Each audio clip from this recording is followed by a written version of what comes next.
ଜଗନ୍ନାଥଙ୍କ ଦର୍ଶନ ହେଲା କାଳ।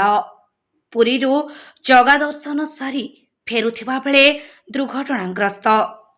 ବୌଦ୍ଧ ଜିଲ୍ଲା ଆଦର୍ଶ ଥାନା 57 ନମ୍ବର ଜାତୀୟ ରାଜପଥର ଖଜୁରୀପଡ଼ା ନିକଟରେ ମର୍ମନ୍ତୁଦ ସଡ଼କ ଦୁର୍ଘଟଣା। ଟ୍ରକ୍ ଓ ବୋଲେର ମଧ୍ୟରେ ମୁହାଁମୁହିଁ ଧକ୍କା ହେବା ଫଳରେ ଜଣେ ମୃତ ହୋଇଥିବା ବେଳେ 3 ଜଣ ଗୁରୁତର ହୋଇଥିବା ବେଳେ 5 ଜଣ ଆହତ ହୋଇଛନ୍ତି।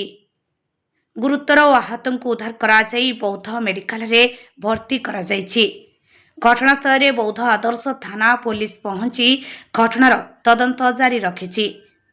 ତେବେ ବୋଲେରୋଟି ପୁରୀରୁ ବରଗଡ଼ ବରପାଲି ଅଭିମୁଖେ ଫେରୁଥିବା ସୂଚନା ମିଳିଥିବା ବେଳେ ଦୁର୍ଘଟଣାରେ ମୃତକ ହେଲେ ସରଣ୍ଡା ଗ୍ରାମର ଟୁନା ପ୍ରଧାନ ଓ ସମସ୍ତ ଆହତ ବରଗଡ଼ ଜିଲ୍ଲାର ସରଣ୍ଡା ଗ୍ରାମର ହୋଇଥିବା ସୂଚନା ମିଳିଛି।